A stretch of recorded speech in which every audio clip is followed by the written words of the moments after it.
Hi, my name is Terence Blanchard. I'm looking forward to coming back to Soraya in the spring. We're going to be doing some excerpts from both of my operas, Fire Shut Up in My Bones and Champion. Looking forward to it. An interesting thing about doing these concert versions of the opera is that it's an interesting thing to bring to an audience, because we're bringing the music and not the scenery. But it is a lot of work readjusting things, for different size ensembles. I have one that's just going to be totally instrumental, for another project. It was just orchestra, just instrumental. Then, of course, we have the one where we do it with two singers, Turtle Island and E Collective. And it's been it's been an interesting process to see how the story itself still translates, through these different versions of it. And I think that speaks to the power of choosing the stories that we chose, for the operas. But it also speaks to the performances of the musicians, man. And I'm looking forward to presenting that to people. I hope you really get a chance to hear it and enjoy it. The interesting thing about the two subjects that I chose for both operas is that I was a little nervous about all of them, because first of all, I'd never written an opera before. That was my first time jumping into that world. So you talk about being scared to death, man. That was just, oh my God.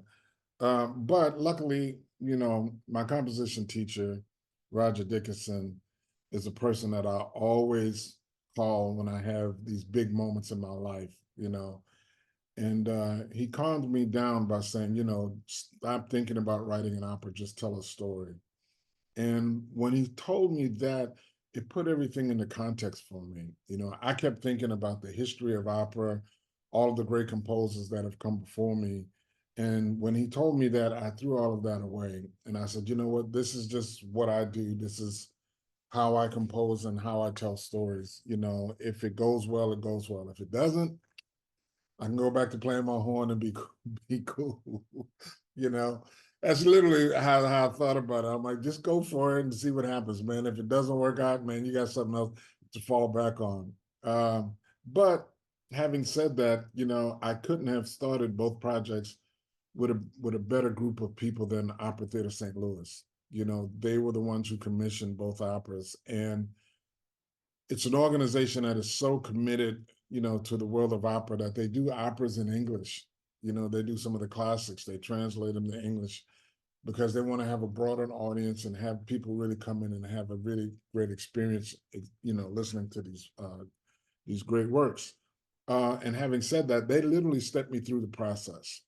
You know, they were a little nervous about the first one with Champion because of the subject matter, because they kept thinking it was a boxing opera. And I kept telling them, no, I'm a boxing fan, but the story itself is really about redemption.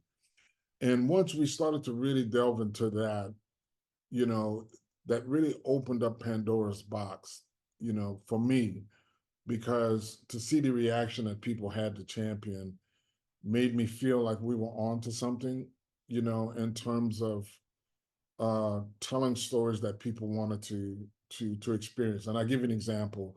When we did it in New Orleans, there was a gentleman who came by and talked to me after the show. Must have been in his mid 70s, early 80s. And he said to me, he said, man, I remember this fight, talking about the Emil Griffith fight.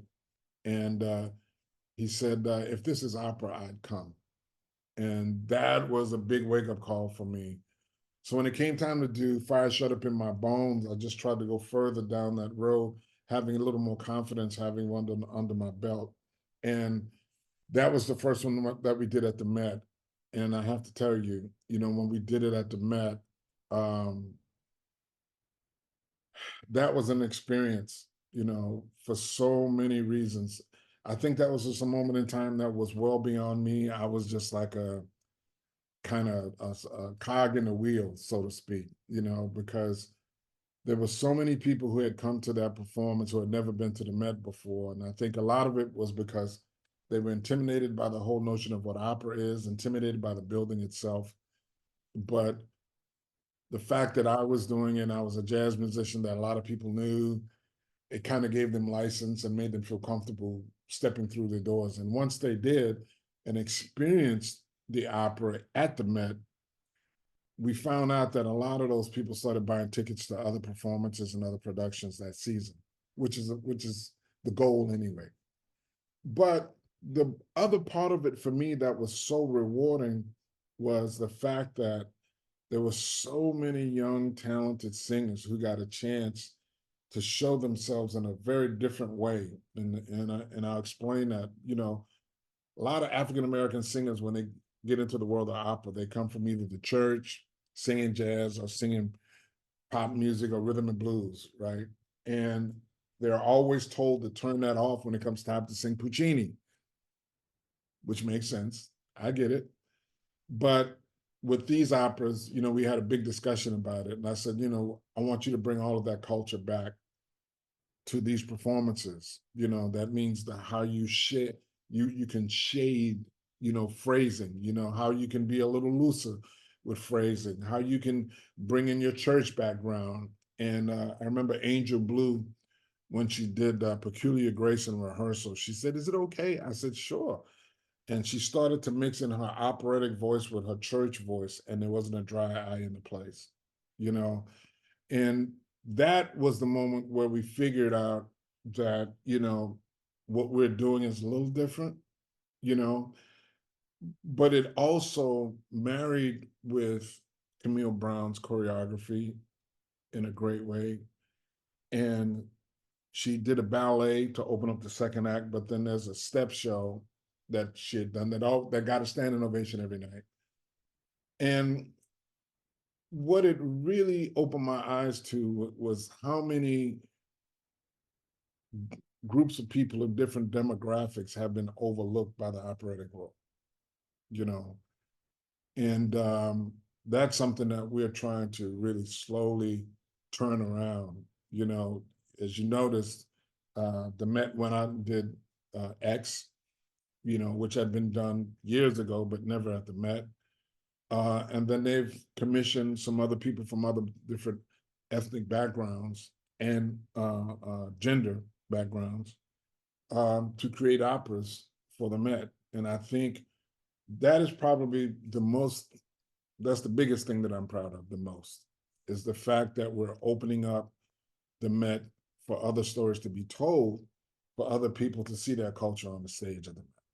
Well, the interesting thing about both stories is that the common denominator for me are people that are overlooked, or people that are not really being, given a fair shot. When you look at Emil's story, this is a guy, who struggled with his sexuality, never came out and said he was gay, and was always looking to be loved, and kind of fell into boxing. It wasn't his first thing. He was a very flamboyant dude. He was making hats, doing all other kinds of things, in New York. And but the thing about it, there's one line in his autobiography that really blew me away. He said, "I killed a man and the world forgave me, yet I loved a man and the world wants to kill me."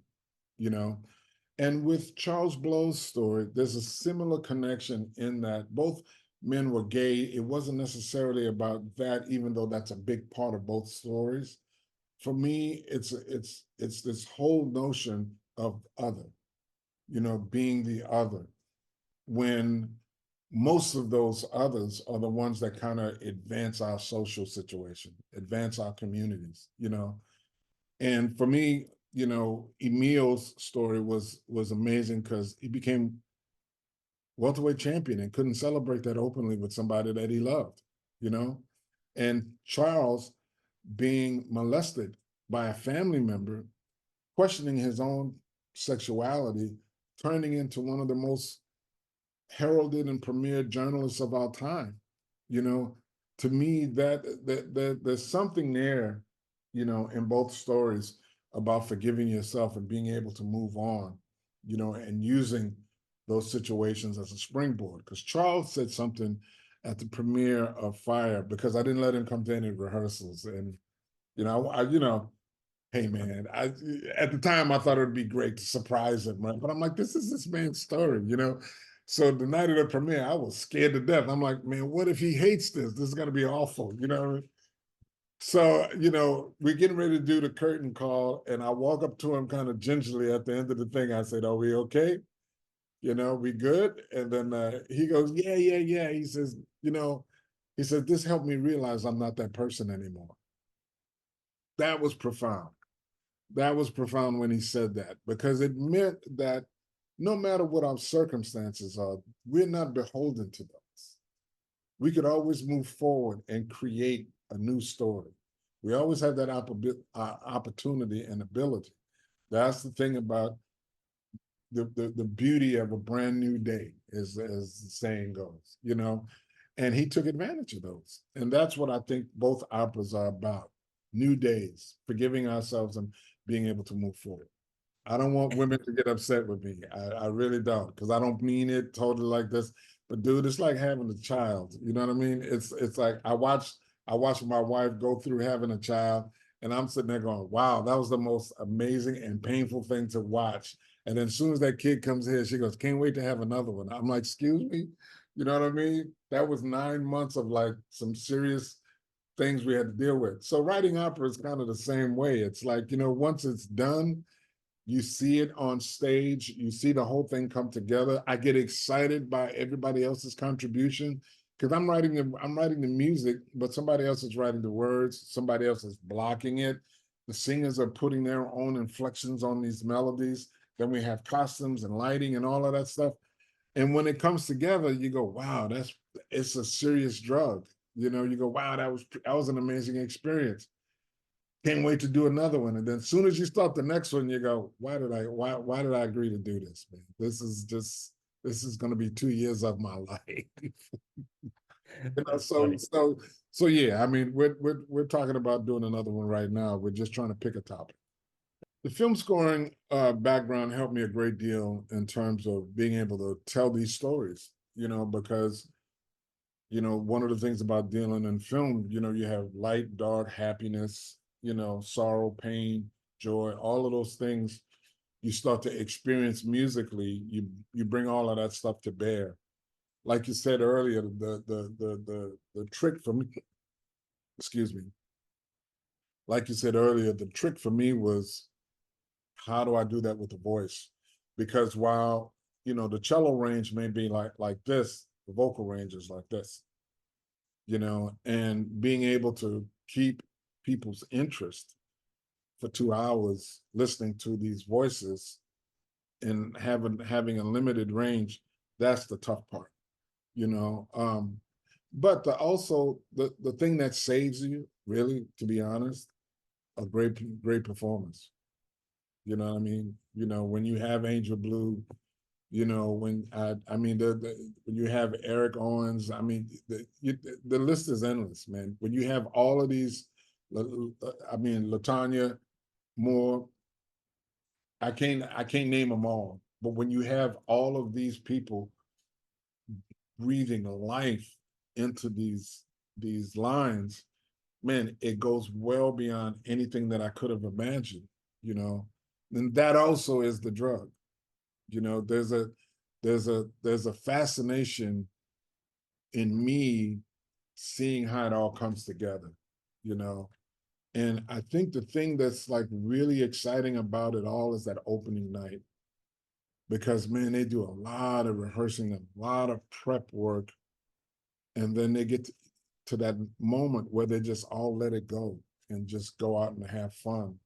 And that is the thing that gets you hooked into this medium, because there's nothing like it. I've been trying to tell my friends, I said, stop thinking opera. I don't want you to think opera, because a lot of times when people think opera, they think of some dude with a long gown on and horns and a staff, or somebody up on the balcony standing there singing to someone. I'm like, no, no, no, no, no.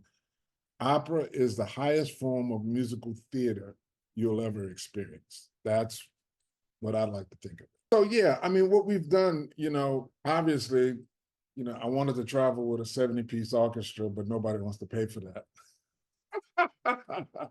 It's like, yeah, okay, dude.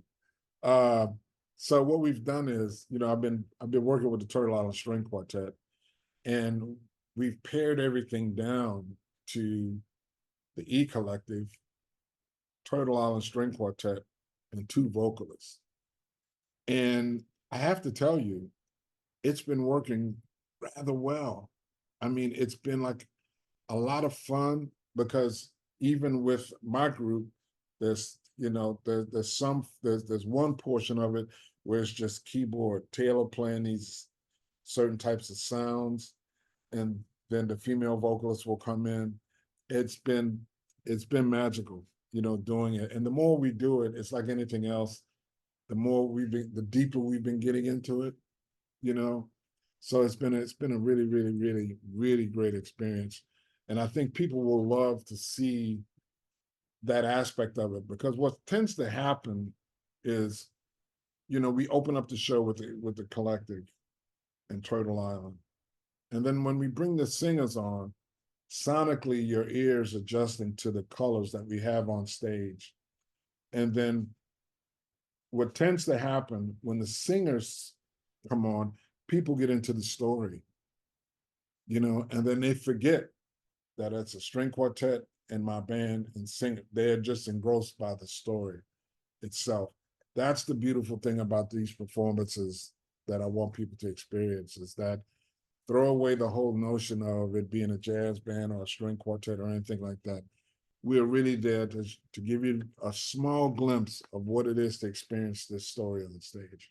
The arts community is a very small community, but it's a small community of very dedicated people, and we always have to make sure that we kind of give thanks and praise to those who are doing this work, because, listen, we know it can be a thankless job sometimes.